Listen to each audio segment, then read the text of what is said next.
Assalamualaikum warahmatullahi wabarakatuh. Perkenalkan, saya Rahma Imelda Putri dengan NIM 19042082 dari jurusan Ilmu Administrasi Negara Fakultas Ilmu Sosial Universitas Negeri Padang.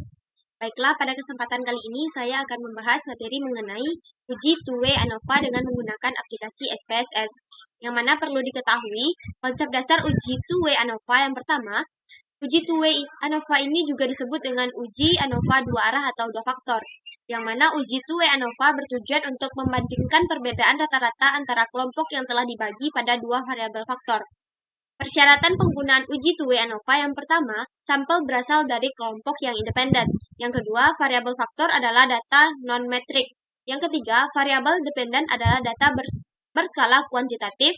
Yang keempat, nilai residual standar berdistribusi normal. Dan yang kelima, varian antar kelompok harus homogen.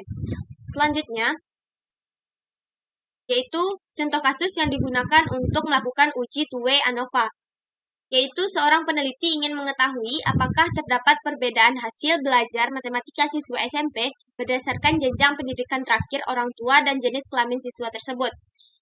Itu yang pertama, faktor jenjang pendidikan terakhir orang tua terdiri dari 3 taraf, yaitu SMP, SLTA, dan perguruan tinggi. Yang kedua, faktor jenis kelamin terdiri dari 2 taraf, yaitu laki-laki dan perempuan.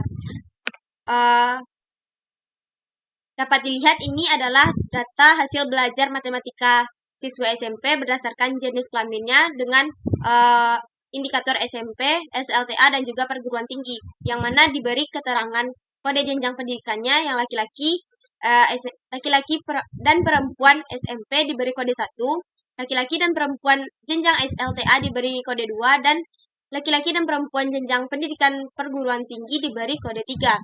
Sedangkan kode jenis kelamin laki-laki dan perempuan, laki-laki SMP diberi 1, laki-laki SLTA diberi 1, laki-laki perguruan tinggi diberi 1. Sedangkan yang perempuan untuk jenjang pendidikan SMP, SLTA, dan perguruan tinggi diberi kode 2. Selanjutnya, kemudian akan diteliti tentang yang pertama, apakah ada perbedaan hasil belajar matematika siswa berdasarkan jenjang pendidikan terakhir orang tua. Yang kedua, apakah ada perbedaan hasil belajar matematika siswa berdasarkan jenis kelamin siswa. Yang ketiga, apakah ada interaksi jenjang pendidikan terakhir orang tua dengan jenis kelamin siswa dalam melakukan hasil belajar matematika siswa. Selanjutnya,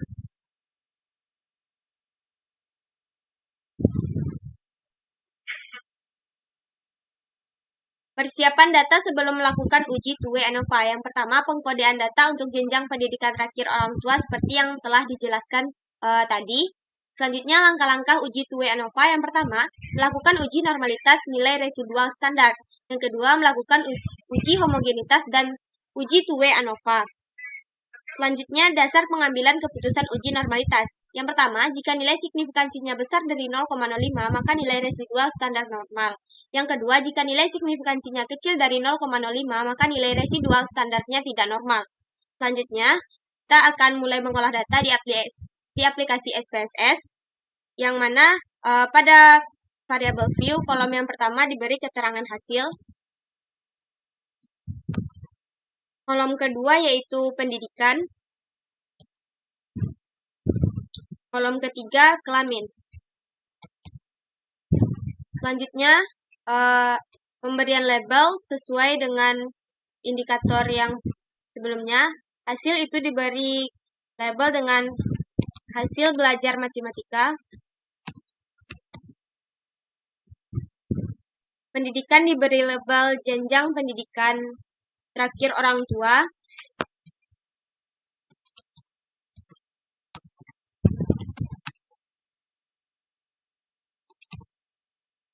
Dan yang kelamin diberi label jenis kelamin.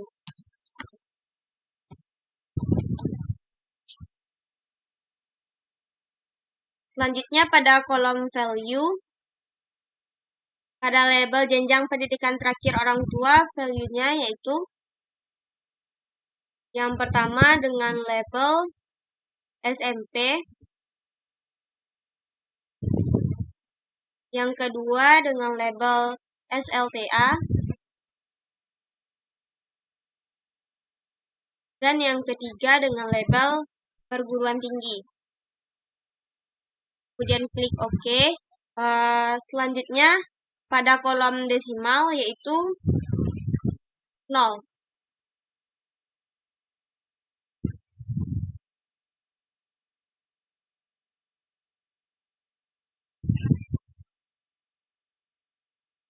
Dan juga pada label jenis kelamin value-nya yaitu yang pertama label laki-laki, yang kedua labelnya perempuan. Klik OK. Setelah itu masuk ke data view dan entry data yang ada di Excel sebelumnya, yaitu yang pertama hasil belajar matematika siswa SMP jenjang pendidikan SMP.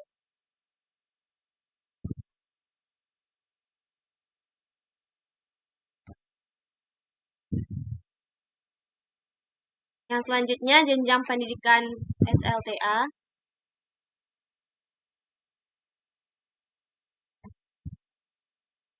Selanjutnya perguruan tinggi.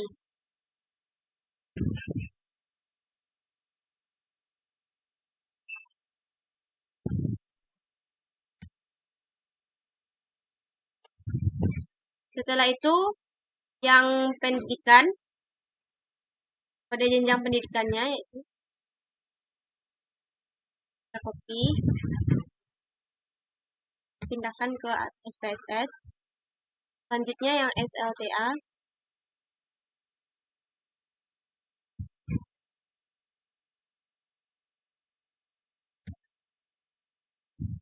Selanjutnya yang perguruan tinggi.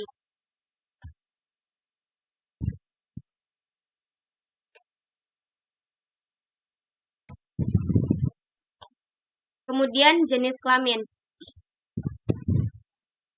yaitu kode yang laki-laki dan perempuan.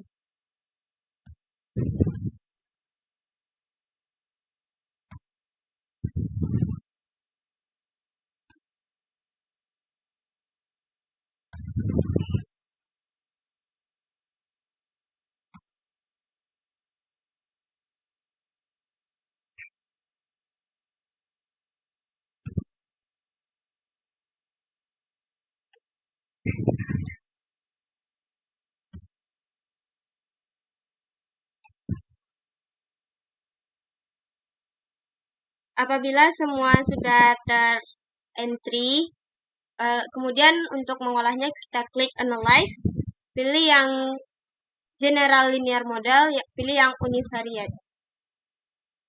Kemudian variabel kolom dependen itu adalah hasil belajar matematika. Kemudian yang fixed factor yaitu jenjang pendidikan dan juga jenis kelamin.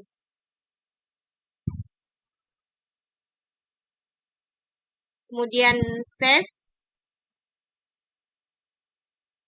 Klik yang standardized yang di bagian residual. Klik continue. Kemudian OK. Dapat dilihat ini adalah output dari hasil pengolahan data yang dilakukan tadi. Selanjutnya, ke yang SPSS tadi, lalu klik Analyze, pilih yang Description Statistic, kemudian Explore. Di kolom Dependent List itu, pilih yang Standardized, kemudian plots-nya, checklist yang Normality Plots with Test, lalu klik OK.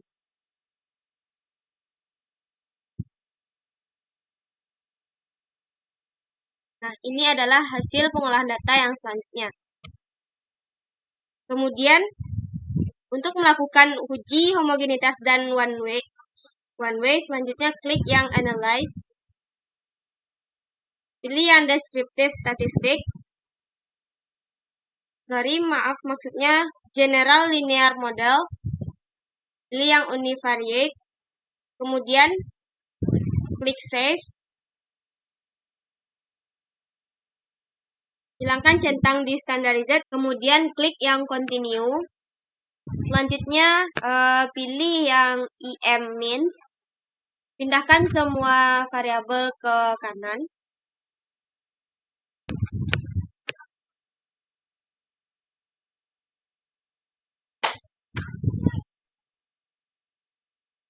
Setelah itu klik yang continue. Selanjutnya yang option. Centang bagian deskriptif statistik dan juga homogeneity test. Dan selanjutnya klik yang continue dan OK. Dapat dilihat ini adalah hasil dari uji homogenitas dan two-way.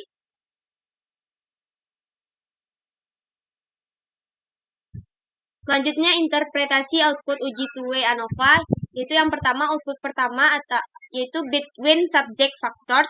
Dalam output ini tampak untuk variabel jenjang pendidikan terakhir orang tua terdapat 3 level kategori, sedangkan variabel jenis kelamin terdapat 2 level kategori. Selanjutnya output kedua deskriptif statistik. Dari output ini bisa dilihat bahwa nilai rata-rata hasil belajar matematika berdasarkan jenjang pendidikan terakhir orang tua dan jenis kelamin siswa. Sebagai contoh, yang pertama, nilai rata-rata hasil belajar matematika siswa laki-laki yang jenjang pendidikan terakhir orang tuanya SMP ialah sebesar 58,57.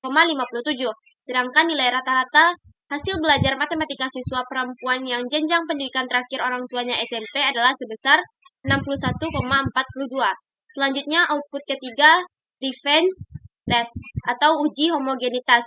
Berdasarkan output SPSS diperoleh dari nilai signifikansi sebesar 0,748.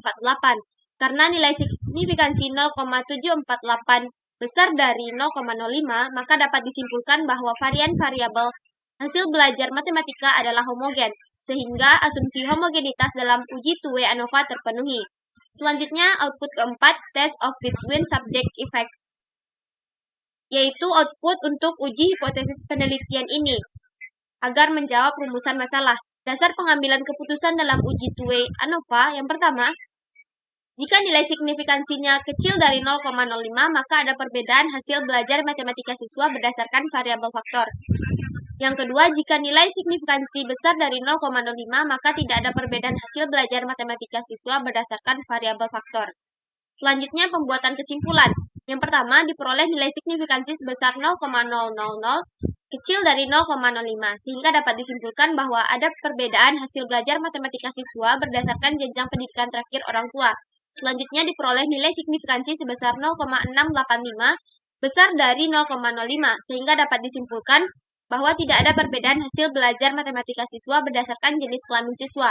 Selanjutnya, diperoleh nilai signifikansi sebesar 0,490 besar dari 0,05, maka dapat disimpulkan bahwa tidak ada interaksi jenjang pendidikan terakhir orang tua dengan jenis kelamin siswa dalam menentukan hasil belajar matematika siswa. Selanjutnya, output kelima, yaitu estimate marginal means. Output bagian ini menjelaskan mengenai perbedaan nilai rata-rata hasil belajar matematika berdasarkan jenjang pendidikan terakhir orang tua dan jenis kelamin siswa secara deskriptif. Baiklah, sekian yang dapat saya sampaikan. Jika ada salah dan kurang, mohon dimaafkan. Wabillahi taufiq wal hidayah. Wassalamualaikum warahmatullahi wabarakatuh.